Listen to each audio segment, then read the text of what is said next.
언시국 TV 핫 인터뷰입니다. 오늘은 대전의 빈들 공동체 교회를 찾았습니다. 이 교회 남재영 목사님이 최근 전광훈 목사 소송 끝에 승소를 하셨는데요.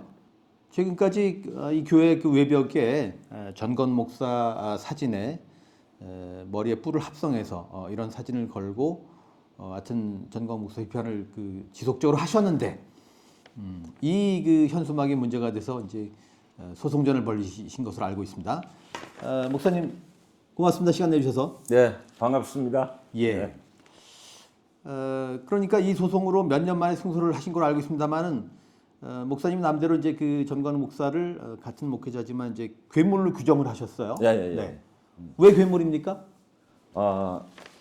전광훈 목사가 저는 그 사람은 기독교인 아니라고 봐요. 내용적으로. 물론 뭐 본인이 목사라고 하고 저는 목사라고도 생각하지도 않고 네. 어쩌면은 예를 들어서 지난번에 장이동에 재건축 조합하고 주민들 사랑제일교회가 있는 그 교회가 재건축되면서 재건축 조합하고 소송이 붙었잖아요. 사실상 알박기 한 거 아닙니까? 예. 그 당시 서울시에서 객관적으로 감정평가를 해서 82억을 주는 것이 정당하다라고 이렇게 이야기를 했는데 전광훈은 590얼마인가 그 돈을 받아야 된다고. 그래 공사는 계속 이렇게 딜레이 되고 또 늦어지면 늦어질수록 주민들이 손해를 보거든요. 그래서 결국은 이제 500억을 주고 이럴테면은 보상금 500억을 주고 합의하는 거로. 그래서 그 일이 있고 막 언론에 많이 이제 보도됐죠. 네. 그때 전광훈이 했던 말이 승리했다라고요. 네. 근데 이게 재건축 조합에 이를테면은 보상 문제는 이게 제로섬 게임 같은 거예요. 네. 전광훈이 보상금을 많이 가져가면은 상대적으로 주민들은 수익이 줄어들어요. 네. 주민들이 받을 보상액이. 그래 우리가 기독교의 정신으로 봐서 주민들의 그 진짜 피 같은 돈을 빼앗아서 예를 들어서 보상금을 500억씩 가져가면서 승리했다라고 하는 말을 하는 건 전혀 기독교적이지 않다고요. 네. 어떻게 됐든 교회가 세상의 빛과 소금이 돼야 되고 더 어려운 이웃들을 거기가 부자들이 사는 동네가 아니란 말이에요. 네. 어려운 이웃들을 섬기고 그지? 그들이 가지고 있는 걸 약탈하고 빼앗아 오는 게 아니라 교회가 자기를 개방하고 내주는 게 이게 기독교 정신인데 그 당시 전광훈에게 단적인 저는 예라고 봅니다. 그러게 지역사회하고 제로섬 게임을 벌린 거 아닙니까? 예. 더욱이 토지는 하나님의 것이다 이런 네. 사상도 있지 않습니까? 그렇죠. 네. 그런 사상이나 이런 부분들이 우리가 100% 그거를 그대로 토지개념 공개념의 개념으로 보상이나 이런 부분들을 우리가 다 하지는 못한다 하더라도 주민들의 것을 빼앗아 와서 500억을 받아 그 막대한 돈을 받아오면서 승리했다라고 하는 이 기본적인 이런 태도 하나만 봐도 저 사람 전혀 기독교적인 사람이 아니다라고 저는 그렇게 생각합니다. 예. 목사님이 이런 말씀을 하셨습니다. 보편적인 가치를 상실하면은 목회자도 이렇게 괴물이 된다. 이렇게 얘기를 하셨는데 기독교 나아가서 종교의 보편적 가치가 뭐라고 보십니까? 저는 우리가 하나님 말씀을 읽고 또 성경을 보고 그리고 살아간다라고 종교인 기독교 신앙인으로 살아간다라고 하는 것은 저는 타자를 새롭게 발견하는 거라고 생각해요. 우리 사회에서. 그래서 소외되고 아파하고 어려워하는 이웃들이 그게 개인주의적이고 이기적인 어떤 사고를 가지고 사람 누구든지 다 그렇게 개인적이고 이기적일 수가 있거든요. 그러나 신앙을 가지고 있었기 때문에 그 타인의 존엄성을 새롭게 발견하고 그리고 특히 기독교는 사랑이라고 하는 게 기독교가 가지고 있는 중심, 핵심 가치잖아요. 그런데 이 사랑은 그냥 사랑이 아니라 성경 전체에 흐르는 말씀에 하나님의 말씀은 정의와 평화와 생명의 말씀이에요. 그 사랑 안에 정의와 평화와 생명을 품고 있는 사랑이라는 거죠. 그 사랑의 가치로 우리가 세상을 살아간다면 정광훈 같은 저런 괴물은 될 수가 없다는 거죠. 정광훈은 자신의 힘을 과시하고, 정광훈 두 가지 노린다고 봐요. 저는 정광훈이 노리는 거. 하나는 돈이고 하나는 소위 권력인데 이 두 가지를 얻기 위해서 기독교 종교가 가지고 있는, 기독교가 가르치는 보편적인 가르침을 완전하게 무시하고 어떤 면에서 우리가 종교적인 가치를 자기 사유화하는데 지금 극단적으로 사용하고 있다고. 예. 그래서 저는 저 괴물이라고. 네. 저는 그런 사람들을 종교 자영업자라고 봅니다. 아니 뭐 종교 자영업자야. 예. 저는 보이스피싱하는데 종교 보이스피싱하는 거라고 생각하는데. 예. 더욱이 돈, 이건 만모니즘이지 않습니까? 그렇지요. 예. 전광훈 현상, 이런 그 용어를 쓰셨고, 이런 전광훈 현상에 대해서 기독교계가 스스로 성찰을 해야 한다, 이런 말씀을 하셨는데, 일단 그 변주에서 여쭤보면은 전광훈 현상의 사회적 함의 뭐라고 보십니까? 사회적 함의는 제가 우리가 오래 전에 돌아가신 이영희 선생님이 예. 교회에 대해서 이렇게 쓴 글이 하나 있습니다. 제가 그 자료를 오늘 좀 소개하려고. 예. 그 스핑크스의 코라는 책에 보면은 이영희 선생님이 이런 말씀을 하십니다. 이렇게 웅대한 교회가 세계의 이름을 떨치고 있을 때 남한 사회의 군사 독재, 부패, 인권 탄압, 폭력, 그리고 인간 소외, 비인간화, 잔인, 상호불신, 타락, 부정, 이기주의, 향락주의, 빈부격차 또한 세계에서 어떠미였다. 이 사실은 무엇을 말해주는 것일까? 그것도 하나님의 뜻일까? 광적인 냉전, 반공, 군부 독재가 이 나라를 암흑 속에 몰아넣고 있던 지난 30여 년 동안 그 신문 기사에 나온 거대 교회들의 성직자들이나 그 교회에서 기도드리는 선남 선녀들이 군부 독재에 반대한다는 말을 나는 과문한 탓인지 들어본 일이 없다. 민주주의와 인간 권리를 위해서 목숨을 바쳐 싸우는 개인들과 세력에 대해서 매도하는 소리는 그들의 입과 교회의 선전물에서 듣고 본 일이 있지만 공감하거나 동정하는 말은 들어본 기억이 없다. 세계에서 기독교가 가장 위세를 떨치는 나라, 대한민국 꼴이 왜 이럴까? 대한민국이라는 나라는 또 우리 사회에서 전 세계를 향한 뉴스는 한국 교회의 아름다움이 아닌 반대로 타락과 추악함이다. 권력과 돈에 눈이 먼 종교가 어떻게 인간을 구제할 수 있을까? 네. 이게 이영희 선생님이 이 말씀을 하셨어요. 언론인 출신으로 한대 교수를 그렇죠. 예, 예. 그분이 바라보는 교회의 모습. 네. 저는 그 모습 속에는 군부 독재, 소위 말하면 일제, 식민지, 군부 독재, 그리고 유신 독재 이런 시대에 교회가 성장해 오면서 권력에 부역하고 성장해온 교회가 오늘까지 이 전광훈 현상도 그것을 극복을 못하고 그 연장선에 있다고 보는 거죠. 네. 제가 성 베드로 성당에 갔을 때 뭐 그런 생각을 한 일이 있습니다만 이 웅장한 건물에 과연 하나님이 계실까? 언젠가는 그 한국의 대형 교회가 유럽의 성당처럼 빈집이 될 날이 오지 않을까 그런 생각을 한 일이 있습니다. 예. 아마 이렇게 가면 그렇게 될 것 같아요. 네. 소위 전광훈 현상에 대해서 기독교회가 스스로 성찰을 해야 한다고 주장을 하셨는데 그럼 왜 기독교회가 성찰을 하지 않는다고 보시나요? 저는 기독교가 너무 많은 걸 가지고 있다고 생각해요. 그러니까 우리가 70년대, 60년대, 70년대 그리고 80년대 권력 친화적인 기독교 그거를 통해서 사회적 영향력을 확보하고 교회가 성장해 왔다는 거죠. 그런 성장해 온 이제 세상이 바뀌었잖아요. 우리가 예. 87년 소위 민주화가 이루어지고 났을 때 교회는 과거를 돌아보고 과거 우리가 군사 독재에 부역하면서 유신 독재에 부역하면서 성장해온 사실을 반성하고 회개했어야 되는데 오히려 그때에 권력이 성역화되어 있으니까 부역했던 교회도 성역화되어 있었어요. 그렇게 성역화되어서 어떻게 보면은 성장 자체가 저는 그렇게 건강하지 않았다고 보는 거지요.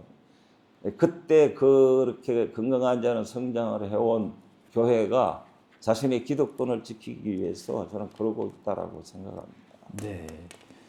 결국은 이제 기득권에 안주하고 기득권을 수호하기 위한 네. 그런 흐름이라고 볼 수 있겠군요. 그렇죠. 네. 말하자면 성장주의에서 아직도 자유롭지 못한 거군요. 그럼요. 예. 또 한 측면은 그 한국교회 보수화인데 말씀이죠. 네. 한국교회가 왜 어쩌다 이렇게 보수화했다고 보십니까? 사실 그 역사상 역사적 예수는 말이죠. 약자와 소수자 편에선 그 진보의 아이콘 아니었습니까? 네. 너무 예수로부터 멀어진 거 아닙니까? 그렇죠. 최근에 이제 나타나고 있는 교회 현상, 그죠? 정광훈을 중심으로 해서 광화문파라고 이렇게 하고, 예. 또 여의도를 중심으로 해서 그러게요. 뭐 세이브 코리아라고 해가 구국기도회라고 여의도파가 생기고, 네, 분화가 이루어진 것 같습니다. 또. 네. 거구의 중심에 기독교가 있어요. 네. 그래서 제가 한국교회 전체를 도매금으로 비판하기는 저도 목사니까 어렵지만, 역사적 예수가 진보의 아이콘이다라고 하는 말은 조금은 조심스러운 부분이 있다. 왜냐하면 이념적인 편향성, 진보냐 보수냐 이런 측면이 아니고 이제 사회적 약자와 가난한 자들 그리고 그 시대에 가장 혐오받는 자를 예수님이 편들었다. 예수는 그들이 편이었다라고 하는 당파성, 그 당파성의 측면에서 보면은 그걸 진보라고 한다면 정말 진보의 아이콘이었습니다. 근데 진보의 반대쪽에서 예수님이 그러셨으니까 그 반대쪽에서 사회적 약자들을 무시하고 가난한 자들을 예를 들었으면 혐오하고 뭐 이랬던 당대에도 그런 세력들이 있었거든요. 가진 자들. 그런데 그들이 보수적이다라고 이렇게 이야기했을 때 한국교회는 과연 보수적일까? 제가 이제 진보와 보수라고. 보수라고 하는 말이 가지는 건 어쩌면 성경 말씀으로 돌아가자. 예. 교회의 본질을 지키자라고 하는 게 보수잖아요. 예. 이런 우리가 보수의 뜻을 이렇게 생각하면 한국교회는 보수가 아니라는 거죠. 저는 사실 기독교의 언어라고 하는 건 사랑과 환대와 축복의 언어예요. 네. 기독교의 언어가. 근데 기독교 안에 없는 거, 아닌 거, 저는 그 환대와 차별과 폭력의 언어는 기독교 언어가 아니라고 생각해요. 지금 한국교회가 사실은 이 성소수자들을 위해서 사용하는 그 폭력적인 혐오와 차별의 언어들, 이건 우리가 아무리 하나님의 이름을 부른다라고 할지라도 광장에 나와서 그 광장의 기독교는 어떤 면에서 진정한 의미의 기독교라고 할 수가 없다라고 합니다. 그런 측면에서 우리가 역사적 예수를 모르는 교회, 이를테면 예수의 삶이나 예수의 가르침을 따르지 않는 교회, 그 교회를 과연 우리가 교회라고 할 수 있느냐? 보수적인 교회라고 할 수 있느냐? 보수적인 교회라고 한다면 말씀으로 돌아가야 되고 예수의 삶을 우리 삶 속에서 육화해야 된다. 그런 의미에서 진보의 아이콘이라고 하는 부분들은 역사적 예수가 사회적 약자를 품고 가난한 이웃들의 친구가 되고 세리와 창녀와 같이 함께 먹고 마시는 그런 의미에서는 진보의 아이콘이라고 하는 말은 충분히 동의합니다. 그러게 어쩌다 사랑과 환대의 교회가 말이죠. 차별과 협오의 뭐 중심이 돼버린 것 같은 그런 느낌을 받습니다. 너무 안타까워요. 예. 저렇게 가면 아마 저는 교회가 무너질 거라고 스스로 자멸할 거라고. 예. 자, 정광훈 씨 얘기를 좀 해보겠습니다. 정광훈은 하나님 나한테 까불면 뭐 죽어 뭐 이런 말을 한 신성모독의 하여튼 혐의에 뭐 심지어 뭐 빤스 발언, 부도덕성, 또 뭐 문어발식으로 문제적인 사업체를 확장한 물신주의 등 사실은 반기독교적인 사람 아닙니까? 그런데 그렇죠. 왜 기독교 지도자들이 이 사람과 선을 긋지 못한다고 보시나요? 저는 서로 이해관계가 일치하는 부분이 있다고 봅니다. 그리고 우리가 이제 조금 기독교가 성장해오는 과정, 한국 기독교가 폭발적으로 성장해온 게 박정희가 군사 쿠데타를 일으킨 61년부터 박정희가 서거한 79년까지, 1979년까지 61년도에 기독교 인구가 60만 7천 명이었어요. 약. 그런데 박정희가 이제 죽었을 그때 79년에 기독교가 우리 한국 사회에서 교세가 얼마가 되는가 하면은 598만 명, 건 한 600만 가까이 돼요. 10배가량 성장했군요. 네. 거의 정확하게는 884% 예. 이제 성장. 이거 세계 역사에서 이런 성장의 기록은 없어요. 근데 그 성장의 기록, 그 성장을 그렇게 이를테면 기록적으로 성장해 오면서 교회가 보인 행태들 같은 건 이를테면 우리가 민족의 이익을 대변하기보다는 소위 말하는 미국의 이익을 대변하고 반공이라고 하는 이데올로기로 한반도의 갈등을, 대립과 갈등을 부추기고, 그리고 교회가 지나치게 양적 성장에 이를테면은 지향하면서 교회가 가지고 있는 기본 가치가 정말 기독교의 핵심적인 내용을 저는 놓치고 갔다라고 하는 거죠. 이렇게 해서 성장을 했었는데, 사실 군부 독재 시절에는 교회를 아무도 못 건드렸어요. 왜냐 이러면은 독재 권력이 성역화되어 있으면 기독교도 같이 교회도 성역화되어 있습니다. 근데 그 교회를 이제 건드리기 시작한 건 김대중 정부예요. 네. 정부가 건드린 건 아니에요. 민주화가 되니까 언론에서 이제 교회를 털기 시작했죠. 시사저널 2580, 그 당시에 길 잃은 목자라고 해가지고 김홍도 검남교회 그 대형교회 김홍도 목사가 뭐 예를 들어서 횡령이라든지 또 여자관계라든지 이런 부분들을 털기 시작하고, 교회가 정말로 고요하게 제왕처럼, 우리 여의도 순복음교회 조영기 목사도 결국은 그렇게 털어서 감옥도 갔다 오고 수천억 이를테면 횡령한 것 때문에 이런 일들이 생기니까 이거를 좀 방어를 어떻게 할 수 있을까라고 하는 고민들이 생길 거 아니에요. 그런데 정광훈이가 나와가지고 예를 들어 문재인 정부 때는 뭐 간첩 별갱이, 예를 들어 청와대가 주사파 속을 이래도 괜찮아요. 그리고 그러는 정광훈이 옆에 야당 권력, 황교안이나 그 당시 김문수 이런 권력, 야당 권력들이 또 붙어가지고 정광훈이가 굉장히 힘을 가진 것 같잖아요. 그래서 대형교회가 정광훈을 지원하고, 어쩌면은 대형교회가 가지고 있는 모순이나 어두운 면에 치어리더로 정광훈이 나와서 그걸 커버하는 예. 좀 이런 형식으로 정광훈이 한국 교회와 관계를 형성하고 있다고 봅니다. 좀 표현을 바꾸면 정광훈을 이용하고 있다, 이렇게도 볼 수 있겠네요. 활용한다라고 하죠. 그래서 한겨레 신문에 그 종교 전문 기자 조은현이라고 하는 분이 있지 않습니까? 예. 그분이 이런 말을 했어요. 정광훈 목사의 등장은 분단 상황을 유지해 교회 기득권을 지키고 또 정치권까지 쥐락펴락 해온 대형 교회 극우 목사들이 그들에 의해서 정광훈이 파생된 거다. 우리 정광훈 보이면 우리는 정광훈만 보지만 그 뒤에는 대형 교회 그런 목사들이 이를테면 있다는 거죠. 네. 그런 이명 구조가 있는 거네요. 예. 어쨌거나 정광훈이 어쩌다 극우의 아이콘이 됐습니다. 예. 그래서 여쭤보는데, 그러면 보수 정치인들은 왜 정광훈에게 휘둘릴까요? 저는 뭐 여러 가지 이유가 저는 있을 거라고 봐요. 하나는 우리 정치의 후진성도 있고, 정치하는 사람들의 정치 철학도 문제고, 그리고 기본적으로 한국의 이 정치 생태계라고 하는 게 내만 살면 국민들을 생각하기보다는 자기 이해관계에 따라서 정치를 한다는 거예요. 예를 들어서 이번에 우리가 내란이 일어났을 때, 그죠?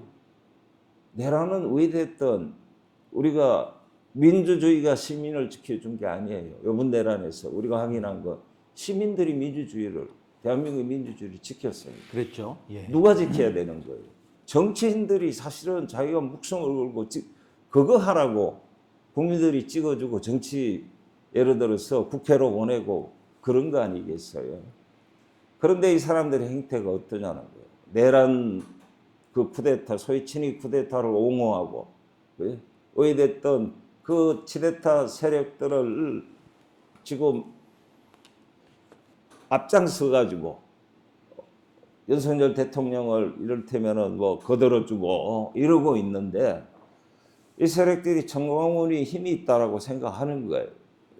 그래 국민의 뜻이 뭔지를 헤아리면 정광훈이 가지 않지요. 네. 근데 내가 어떻게 보신할 거냐, 살아남을 거냐라고 하니까 힘 있는 정광훈 쪽에 붙어가지고 기웃거리는데 그럼 국민을 버리고 정광훈에게 기대는 정치인들 저는 뭐 구체적으로 이건 국민의힘 아니에요. 예.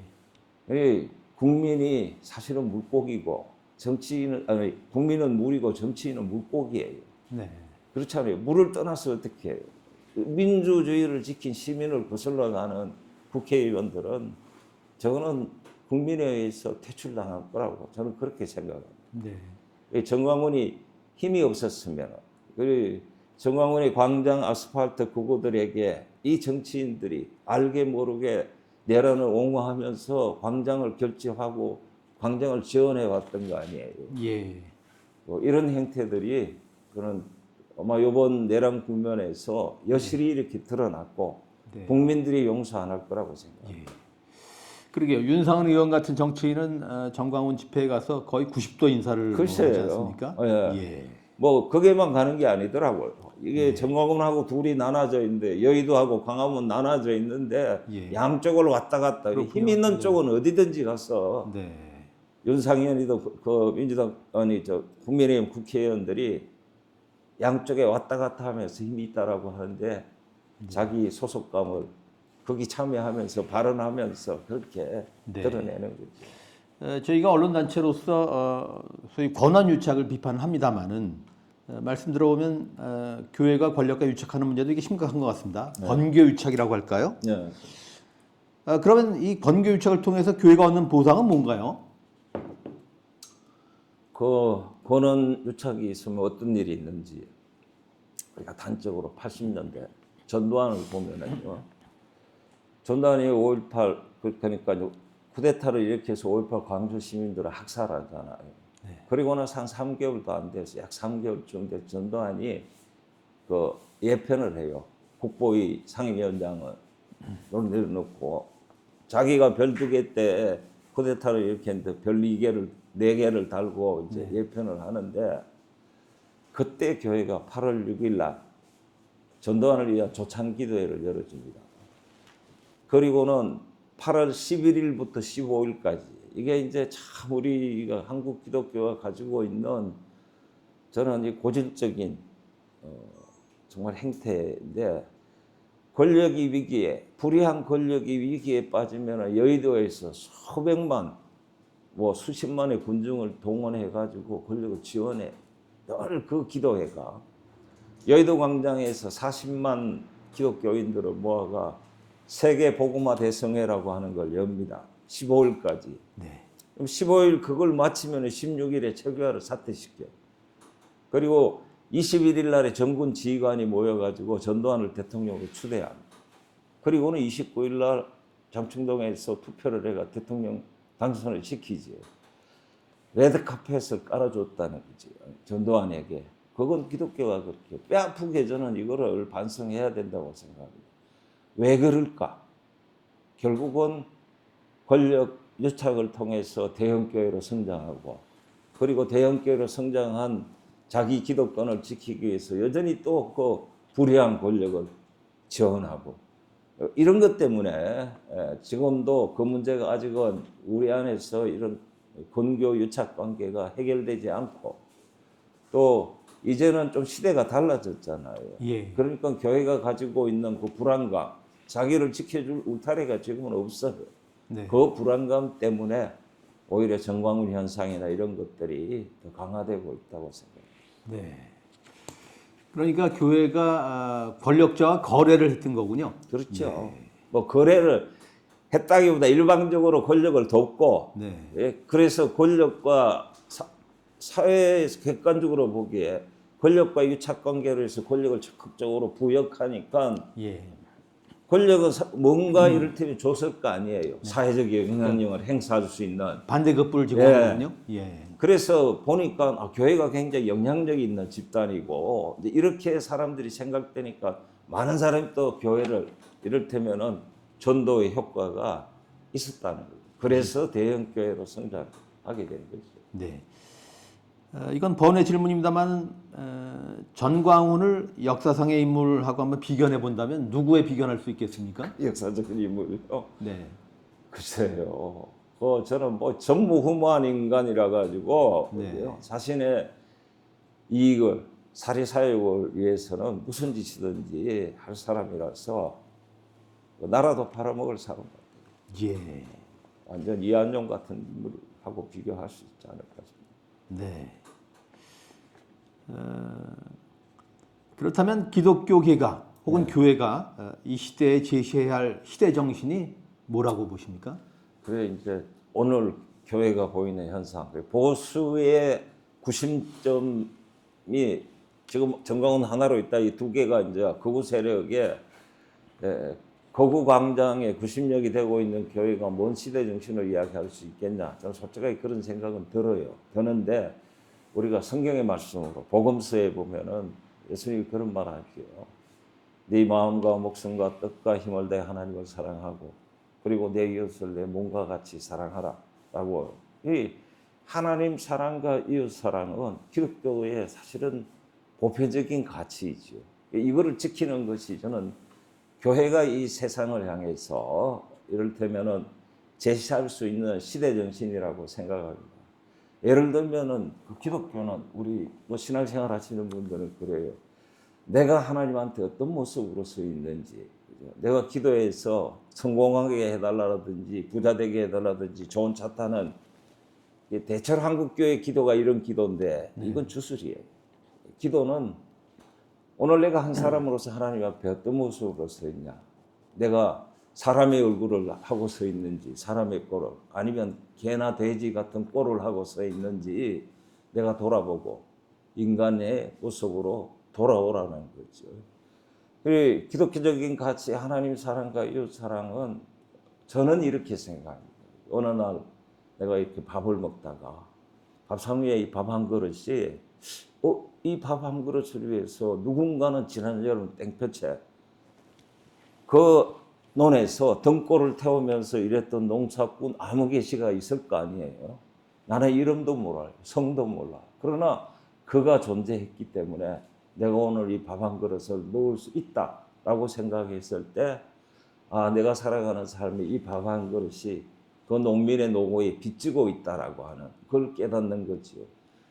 밥 한 그릇만 그런 게 아닙니다. 내가 입고 있는 옷, 내가 사용하는 모든 기구들, 심지어 내가 타고 다니는 버스, 모든 것들은 내가 사실은 만든 게 그렇게 많지가 않아요. 거의 없어요. 네.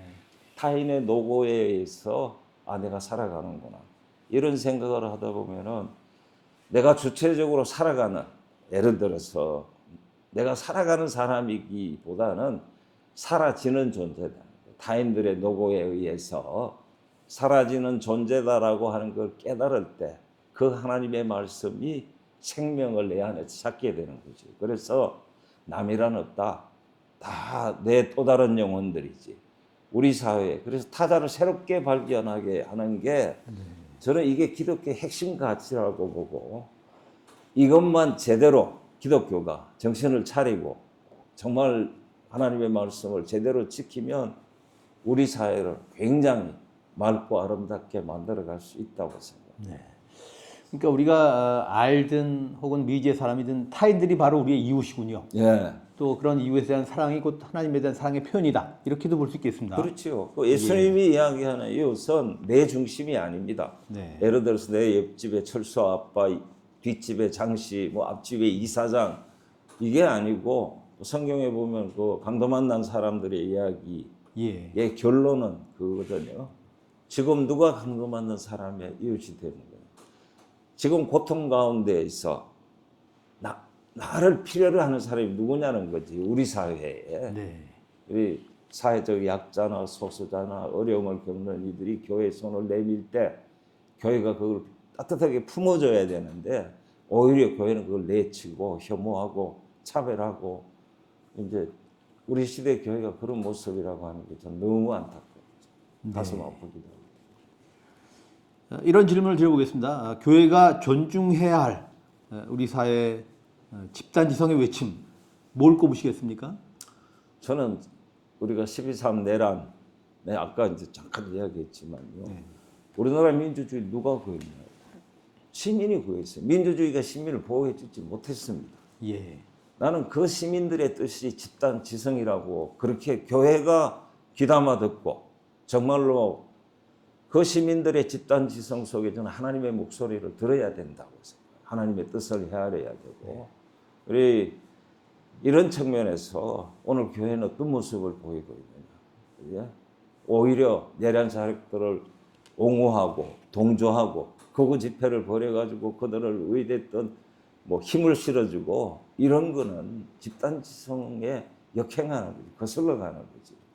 교회가 그렇게 거슬러 가면은 사회로부터도 저는 외면당한다고 생각합니다. 그래서 내란을 지켰던 민주주의를 그 내란의 와중에 민주주의를 지켰던 시민들의 집단 지성 거기에 교회가 응답해야 된다. 오늘 한국 교회는 그런데 안타깝게 참 그렇지 못한 현실. 그래 우리가 그 가운데서 확인한 거 내란은 정말 있어서는 안 되고 뭐요? 굉장히 의대 때도 이게 이제 불행한 일이었지만 그 안에서 우리가 확인한 거 몇 가지가 있어요. 정말 아름다워. 남태령에서 농민들의 이를테면은 길을 열어준 그 연대, 그리고 그 비 오는데, 그 눈 오는데 엄박 비닐을 뒤집어선 그 키세스들의 연대, 그리고 저 언젠가 이제 그 지하철 3호선 안국역에서 그 장애인들이 자기 권리를 위해서 들어누웠을 때 거기에 함께 들어누워서 우리가 다시 만난 세계를 불렀던 그 다인 연대라 그러더라고요. 예. 저는 이런 연대 속에 이 시대에 하나님의 뜻이 있다고 보는 거. 교회가 그걸 봐야죠. 그걸 받아들여서 그 뜻을 존중하고 거기에 응답해야 된다. 이 시대는. 저는 그렇게 말하고 싶습니다. 네. 목사님 심호하시는 교회가 빈들 공동체 교회입니다. 예. 아니 왜 시원송 교회가 아니고 빈들 교회입니까? 짐작은 갑니다만. 네. 우리 40년 전에 이 교회를 세울 때 네. 자, 빈들은 광야잖아요. 예. 큰 교회 예를 들어서 되지 말자. 왜냐면 큰 교회만 되면 부패한다는 거죠. 그때 우리가 봤을 때. 그리고 또 하나의 교회가 되지 말자. 세상에 수많은 교회가 있는데 교회 하나가 뭔 의미가 있냐. 우리가 새로운 교회가 함께 해보자 라고 하는 거로 사실 교회를 처음 시작했어요. 청년들이. 저도 이 교회에 개척한 목회자는 아니고 제가 3대 목회자인데 개척 멤버였어요. 창립교회. 그때 우리는 또 하나의 교회가 아닌 새로운 교회를 지향한다. 그리고 뭐 도시의 화려하고 고급스러운 교회가 아니라 정말 가난하고 어렵고 힘든 이들의 삶에 우리가 우리 자신을 육화시키는 그런 교회가 된다라고 하는 고백으로 시작했어요. 그 자리가 광야고 우리 교회가 있어야 될 자리는 광장이 아니에요. 저는 광야가 교회가 있어야 될 자리라고 보는 거죠. 외롭게 하나님 앞에 서서 우리가 이 시대를 어떻게 순례해야 될 것인가. 세상의 빛과 소금으로 세상을 순례하는 교회는 어떤 교회가 될 것인가. 이런 것들을 성찰하고 다짐하고 그런 교회가 되기 위해서 빈들 공동체, 빈들이라고 하는 걸 앞에 붙였습니다. 네. 그러니까 개척 당시에는 이 교회 청년이었는데 이제 예, 목회자시군요. 예. 예. 목사님 말씀 들어보면 전광훈은 사이비 목사도 아니고 가짜 목사군요. 그렇죠. 저는 기독교인이라고 할 수 없는 거다는 거예요. 저는. 그래 전광훈을 목사라고 기독교인으로 보지 말아야 돼요. 저는 그렇게 생각합니다. 네. 어떻게 기독교인이 저렇게 살아갈 수 있나? 물론 기독교인이 기존 함량 미달일 수는 있지만 저거는 아예 기독교하고는 다른 가르침을 하는 거지. 그래 뭐 아까 뭐 누가 이야기하듯이 저는 기독교라고 이야기를 하면은 보이스피싱이다 저거는. 네. 정상적인 사고를 하는 시민으로 그리고 정상적인 기독교 안에서는 저런 건 있을 수가 없다는 거죠. 예.